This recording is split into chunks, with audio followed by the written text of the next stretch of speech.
ಇಂದಿರಾ ಗಾಂಧಿಯವರು ನಿಜವಾಗ್ಲೂ ಮುಸ್ಲಿಂ ವ್ಯಕ್ತಿಯನ್ನ ಮದುವೆಯಾಗಿದ್ರ? ಇಂದಿರಾ ಗಾಂಧಿಯವರ ತಂದೆ ನೆಹರು ತನ್ನ ಮಗಳು ಫಿರೋಜ್ ಎಂಬುವರನ್ನ ಮದುವೆಯಾಗ್ತೀನಿ ಅಂತ ಹೇಳಿದಾಗ ಯಾಕೆ ತೀವ್ರವಾಗಿ ವಿರೋಧ ಮಾಡ್ತಾರೆ? ಅಪ್ಪನ ಮಾತನ್ನೂ ಕೇಳದೆ ತುಂಬಾ ಇಷ್ಟಪಟ್ಟು ಫಿರೋಜ್ ಎಂಬುವರನ್ನ ಮದುವೆಯಾದಂತ ಇಂದಿರಾ ಗಾಂಧಿ ಕೊನೆಗೆ ಗಂಡನಿಂದಲೇ ದೂರವಾಗಿದ್ದು ಯಾಕೆ? ಅಷ್ಟಕ್ಕೂ ನೆಹರು ಕುಟುಂಬಕ್ಕೆ ಗಾಂಧಿ ಎಂಬ ಹೆಸರು ಹೇಗ್ ಬಂತು ಅನ್ನುವಂತ ಇಂದಿರಾ ಗಾಂಧಿಯವರ ಬಗ್ಗೆ ಮುಚ್ಚಿ ಹೋಗಿರುವಂತ ಕರಾಳ ಸತ್ಯವನ್ನ ಇವತ್ತು ನಿಮ್ಮ ಮುಂದೆ ಬಿಚ್ಚಿಡ್ತಿದ್ದೀನಿ. ಇಂದಿರಾ ಗಾಂಧಿಯವರ ತಂದೆ ಜವಾಹರಲಾಲ್ ನೆಹರು ಅವರು. ಇಂದಿರಾ ಗಾಂಧಿಯವರು ಅಪ್ಪನ ಮಾತನ್ನ, ಅಪ್ಪನ ನಡೆಯನ್ನ ಹಿಂಬಾಲಿಸ್ತಾ ಬೆಳಿತಾರೆ. ಇದರಿಂದ ಚಿಕ್ಕ ವಯಸ್ಸಿಂದನೇ ಚಳುವಳಿಗಳು, ಸ್ವಾತಂತ್ರ್ಯ ಹೋರಾಟಗಳಲ್ಲಿ ಇಂದಿರಾ ಗಾಂಧಿಯವರು ಭಾಗವಹಿಸ್ತಿದ್ರು. ಅದೇ ರೀತಿ ನೆಹರು ಕೂಡ ಮಗಳನ್ನ ತುಂಬಾ ಮುದ್ದಾಗಿ ಸಾಕಿರ್ತಾರೆ. ಇನ್ನು ಇಂದಿರಾ ಗಾಂಧಿಯವರ ಗಂಡ ಫಿರೋಜ್ ಅವರ ವಿಷಯಕ್ಕೆ ಬಂದ್ರೆ, ಫಿರೋಜ್ ಅವರ ಪೂರ್ತಿ ಹೆಸರು ಫಿರೋಜ್ ಗ್ಯಾಂಡಿ ಅಂತ. ಇವರು ಪಾರ್ಸಿ ಸಮುದಾಯಕ್ಕೆ ಸೇರಿದಂತವರು. ಪಾರ್ಸಿಗಳು ಅಂದ್ರೆ ಪರ್ಷಿಯನ್ ದೇಶದಿಂದ ಅವರು ಭಾರತಕ್ಕೆ ವಲಸೆ ಬಂದಂತವರು. ಅನಂತರ ಅವರು ಭಾರತದಲ್ಲಿ ಭದ್ರವಾಗಿ ನೆಲೆಯೂರ್ತಾರೆ. ಆದ್ರೆ ಎಲ್ಲರೂ ಅನ್ಕೊಂಡಿರೋ ತರ ಇಂದಿರಾ ಗಾಂಧಿಯವರು ಮದುವೆಯಾಗಿದ್ದು ಮುಸ್ಲಿಂ ವ್ಯಕ್ತಿಯನ್ನಲ್ಲ. ಫಿರೋಜ್ ಗಾಂಧಿಯವರು ಪಾರ್ಸಿ ಕುಟುಂಬದವರು. ಫಿರೋಜ್ ಗಾಂಧಿಯವರು ಮಹಾತ್ಮ ಗಾಂಧಿಯವರನ್ನ ನೋಡಿ ಅವರ ಸ್ವಾತಂತ್ರ್ಯ ಹೋರಾಟದ ಶೈಲಿಯನ್ನ ಕಂಡು ಮಹಾತ್ಮ ಗಾಂಧಿಯವರನ್ನ ಮೆಚ್ಕೊಳ್ತಾರೆ. ಹೀಗಾಗಿ ಮಹಾತ್ಮ ಗಾಂಧೀಜಿಯವರ ಮೇಲಿದ್ದಂತ ಅಭಿಮಾನಕ್ಕೆ ಫಿರೋಜ್ ಗ್ಯಾಂಡಿ ಅಂತ ಇದ್ದಂತ ಅವರ ಹೆಸರನ್ನ ಫಿರೋಜ್ ಗಾಂಧಿ ಅಂತ ಬದಲಾಯಿಸ್ಕೊಳ್ತಾರೆ. ಆದ್ರೆ ಅವರು ಈ ರೀತಿ ಹೆಸರನ್ನ ಬದಲಾಯಿಸ್ಕೊಳ್ಳೋದ್ರ ಹಿಂದೆ ಯಾವುದೇ ರಾಜಕೀಯ ಉದ್ದೇಶ ಇರಲಿಲ್ಲ. ಈ ರೀತಿಯಾಗಿ ಫಿರೋಜ್ ಗಾಂಧಿಯವರು ಕೂಡ ಚಿಕ್ಕ ವಯಸ್ಸಿನಿಂದಲೇ ಸ್ವಾತಂತ್ರ್ಯ ಹೋರಾಟದಲ್ಲಿ ಪಾಲ್ಗೊಳ್ತಿದ್ರು. ಮತ್ತೆ ಅವರೊಬ್ರು ಜರ್ನಲಿಸ್ಟ್ ಕೂಡ ಆಗಿದ್ರು. ಹೀಗಿರುವಾಗ ನೆಹರು ಅವರ ಪತ್ನಿಯಾದಂತ ಕಮಲಾ ನೆಹರು ಅವ್ರಿಗೆ ಈ ಫಿರೋಜ್ ಗಾಂಧಿಯವರು ಪರಿಚಯವಾಗ್ತಾರೆ. ಅವರ ಪರಿಚಯ ಹೋಗ್ತಾ ಹೋಗ್ತಾ ಇನ್ನು ಹೆಚ್ಚಾಗ್ತಾ ಅವರು ಒಳ್ಳೆಯ ಆತ್ಮೀಯ ಸ್ನೇಹಿತರಾಗ್ತಾರೆ. ಜವಾಹರಲಾಲ್ ನೆಹರು ಅವರು ಯಾವಾಗ್ಲೂ ರಾಜಕೀಯ, ಸ್ವಾತಂತ್ರ್ಯ ಹೋರಾಟ ಅಂತ ಅವುಗಳಲ್ಲೇ ಸಮಯ ಕಳೀತಾ ಇದ್ರು. ಇದರಿಂದ ನೆಹರು ಅವರ ಪತ್ನಿಗೆ ಸಾಕಷ್ಟು ಒಂಟಿತನ ಕಾಡ್ತಾ ಇತ್ತು. ಅದೇ ಸಮಯದಲ್ಲಿ ಫಿರೋಜ್ ಗಾಂಧಿಯವರು ಒಬ್ಬ ಒಳ್ಳೆಯ ಗೆಳೆಯನಾಗಿ ಸಿಗ್ತಾರೆ. ಹೀಗಾಗಿ ಇಂದಿರಾ ಗಾಂಧಿಯವರು ಕೂಡ ಯಾವಾಗ್ಲೂ ತನ್ನ ತಾಯಿಯ ಜೊತೆ ಇರ್ತಾ ಇದ್ದಿದ್ರಿಂದ ಇಂದಿರಾ ಗಾಂಧಿಯವರಿಗೂ ಸಹ ಫಿರೋಜ್ ಗಾಂಧಿ ಪರಿಚಯವಾಗ್ತಾರೆ. ಹಾಗೆ ಅವರ ಒಡನಾಟ ಹೆಚ್ಚಾಗ್ತಾ ಹೋಗುತ್ತೆ. ಇಂದಿರಾ ಗಾಂಧಿ ಮತ್ತೆ ಫಿರೋಜ್ ಗಾಂಧಿ ಒಬ್ಬರನ್ನೊಬ್ಬರು ತುಂಬಾ ಚೆನ್ನಾಗಿ ಅರ್ಥ ಮಾಡ್ಕೊಂಡಿದ್ರು. ಅವರ ಸ್ನೇಹ ಪ್ರೀತಿಯಾಗಿ ಕೂಡ ಬದಲಾಯಿತು. ಅಂತಹ ಸಮಯದಲ್ಲೇ ಇಂದಿರಾ ಗಾಂಧಿಯವರ ತಾಯಿ ಕಮಲಾ ನೆಹರು ಅವ್ರಿಗೆ ಅನಾರೋಗ್ಯ ಸಮಸ್ಯೆ ಉಂಟಾಗುತ್ತೆ. ಅದು ಹೆಚ್ಚಾಗಿ ಅವರು ಅನಾರೋಗ್ಯದಿಂದ ಬಳಲ್ತಾ ಇರ್ತಾರೆ. ಆಗ ಅವರನ್ನ ಆರೈಕೆ ಮಾಡಿ ಅವರ ಸೇವೆಯನ್ನ ಮಾಡಿದ್ದು ಬೇರೆ ಯಾರೂ ಅಲ್ಲ, ಅದುವೇ ಫಿರೋಜ್ ಗಾಂಧಿಯವರು. ಆಗ ಫಿರೋಜ್ ಗಾಂಧಿಯವರ ಒಳ್ಳೆಯ ಮನಸ್ಸನ್ನ ಕಂಡು ಇಂದಿರಾ ಗಾಂಧಿಯವ್ರಿಗೆ ಅವರ ಮೇಲೆ ಪ್ರೀತಿ ಅನ್ನೋದು ಇನ್ನೂ ಹೆಚ್ಚಾಗುತ್ತೆ. ಕೊನೆಗೂ ಇಂದಿರಾ ಗಾಂಧಿಯವರ ತಾಯಿ ಕಮಲಾ ನೆಹರು ಅವರು 1936ರಲ್ಲಿ ಸಾವನ್ನಪ್ತಾರೆ. ಆಗ ತಾಯಿಯನ್ನ ಕಳ್ಕೊಂಡು ಕೊರಗ್ತಾ ಇದ್ದಂತ ಇಂದಿರಾ ಗಾಂಧಿಯವ್ರಿಗೆ ಫಿರೋಜ್ ಗಾಂಧಿಯವರು ಇನ್ನೂ ಹತ್ರ ಆಗ್ತಾರೆ. ಆಗ ಅವರಿಬ್ರು ಮದುವೆಯಾಗೋಕ್ಕೂ ಕೂಡ ಮುಂದಾಗ್ತಾರೆ. ಹೀಗಾಗಿ ತನ್ನ ತಂದೆ ಆದಂತ ನೆಹರು ಅವ್ರಿಗೆ ತನ್ನ ಪ್ರೀತಿಯ ಬಗ್ಗೆ ಇಂದಿರಾ ಗಾಂಧಿಯವರು ಹೇಳ್ಕೊಂಡಾಗ ನೆಹರು ಅವರು ನಿಮ್ಮ ಪ್ರೀತಿಗೆ ನನ್ನ ಒಪ್ಪಿಗೆ ಯಾವತ್ತೂ ಇರೋದಿಲ್ಲ ಅಂತ ತೀವ್ರವಾಗಿ ವಿರೋಧ ಮಾಡ್ತಾರೆ.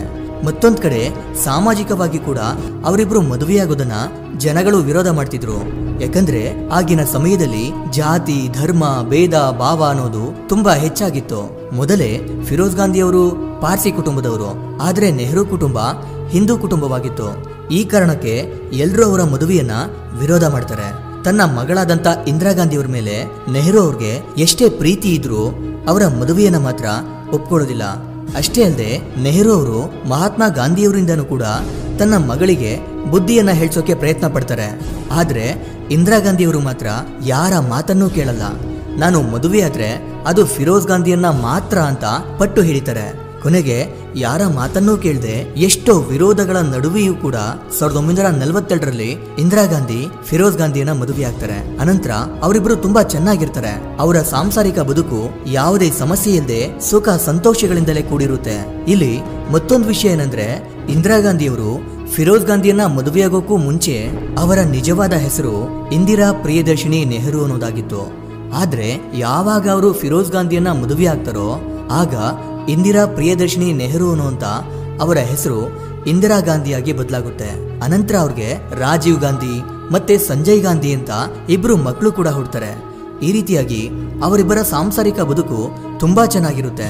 ಆದ್ರೆ ಅಸಲಿಯಾದಂತ ಸಮಸ್ಯೆ ಅನ್ನೋದು ಇಲ್ಲಿಂದ ಶುರುವಾಗುತ್ತೆ. ಉತ್ತರ ಪ್ರದೇಶದ ರಾಯ್ಬರೇಲಿ ಲೋಕಸಭಾ ಕ್ಷೇತ್ರದಲ್ಲಿ ಚುನಾವಣೆಗೆ ನಿಂತು ಅದರಲ್ಲಿ ಗೆಲುವನ್ನ ಸಾಧಿಸಿ ಫಿರೋಜ್ ಗಾಂಧಿ ಅವರು ಎಂಪಿ ಆಗ್ತಾರೆ. ಇದರಿಂದ ಫಿರೋಜ್ ಗಾಂಧಿ ಅವರು ಎಲ್ಲಾ ಕಡೆಗಳಲ್ಲೂ ಓಡಾಡೋಕೆ ಶುರು ಮಾಡ್ಕೊಂಡ್ರು.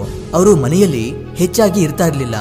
ಈ ಕಾರಣಕ್ಕೆ ಇಂದಿರಾ ಗಾಂಧಿ ಅವರು ಹೇಗಿದ್ರು ತನ್ನ ತಂದೆಯ ಮನೆಗೆ ಹೋಗಿ ಆರಾಮಾಗಿ ಇರೋಣ ಅಂತ ತನ್ನ ತಂದೆಯ ಮನೆಗೆ ಹೋಗಿ ಆರಾಮಾಗಿರ್ತಾರೆ. ಆಗಿನ ಸಮಯದಲ್ಲಿ ಯಾರೂ ಕೂಡ ನೆಹರು ಅವರ ವಿರುದ್ಧ ಮಾತನಾಡ್ತಿರ್ಲಿಲ್ಲ. ಆದ್ರೆ ಪಾರ್ಲಿಮೆಂಟ್ನಲ್ಲಿ ತನ್ನ ಅಳಿಯನೇ ನೆಹರು ಅವರ ವಿರುದ್ಧ ಮಾತನಾಡೋಕೆ ಶುರು ಮಾಡ್ಕೊಳ್ತಾರೆ. ನೆಹರು ಅವರ ಒಂದೊಂದು ತಪ್ಪುಗಳನ್ನ ಗುರ್ತಿಡಿದು ಅವರ ವಿರುದ್ಧವಾಗಿಯೇ ಧ್ವನಿ ಎತ್ತುತ್ತಾರೆ. ಮೊಟ್ಟ ಮೊದಲ ಬಾರಿಗೆ ನೆಹರು ಅವರ ಹಣಕಾಸು ಹಗರಣವನ್ನ ಬಯಲು ಮಾಡ್ತಾರೆ. ಈ ರೀತಿಯಾಗಿ ತನ್ನ ಮಾವ ಅಂತ ಕೂಡ ನೋಡದೆ ತಪ್ಪು ಯಾರು ಮಾಡಿದ್ರು ತಪ್ಪು ಅಂತ ಫಿರೋಜ್ ಗಾಂಧಿ ಅವರು ನೆಹರು ಅವರ ವಿರುದ್ಧವಾಗಿಯೇ ನಿಂತ್ಕೊಳ್ತಾರೆ. ಹೀಗೆ ಅಳಿಯ ಮತ್ತು ಮಾವ ಇಬ್ಬರು ಶತ್ರುಗಳ ರೀತಿ ಜಗಳವಾಡೋದನ್ನ ಕಂಡು ಇಂದಿರಾ ಗಾಂಧಿ ಅವರಿಗೂ ಸಹ ನಾನು ಯಾರ ಪರವಾಗಿ ನಿಲ್ಬೇಕು ಅಂತ ಗೊತ್ತಾಗಲ್ಲ.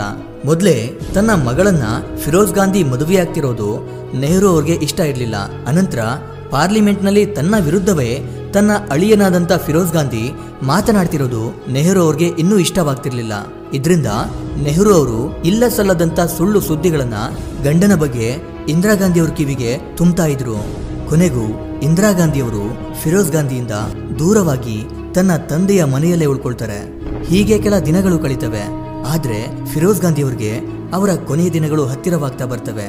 ಹೀಗಾಗಿ ಮೊದಲನೇ ಬಾರಿಗೆ ಫಿರೋಜ್ ಗಾಂಧಿ ಅವ್ರಿಗೆ ಸ್ವಲ್ಪ ಮಟ್ಟದಲ್ಲಿ ಹೃದಯಾಘಾತವಾಗುತ್ತೆ. ಈ ವಿಷಯ ತಿಳಿದಂತ ಇಂದಿರಾ ಗಾಂಧಿ ಅವರು ಗಂಡನ ಸೇವೆ ಮಾಡೋದಕ್ಕೆ ಅಂತ ಬರ್ತಾರೆ. ಕೆಲ ದಿನಗಳ ನಂತರ ಫಿರೋಜ್ ಗಾಂಧಿ ಅವ್ರಿಗೆ ಎರಡನೇ ಬಾರಿ ಹೃದಯಾಘಾತವಾಗಿ ಸಾವನ್ನಪ್ತಾರೆ. ಈ ರೀತಿಯಾಗಿ ತುಂಬಾ ಚಿಕ್ಕ ವಯಸ್ಸಿನಲ್ಲೇ ಇಂದಿರಾ ಗಾಂಧಿ ಅವರು ತನ್ನ ಗಂಡನನ್ನ ಕಳ್ಕೊಳ್ತಾರೆ.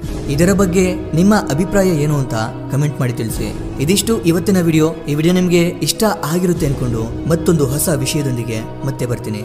ಕೊನೆಗೆ ನನ್ನ ಈ ಶ್ರಮಕ್ಕೆ ನಿಮ್ಮಿಂದ ಬಯಸೋದು ಕೇವಲ ಒಂದು ಮೆಚ್ಚುಗೆನ ಮಾತ್ರ. Anyway, thank you for watching.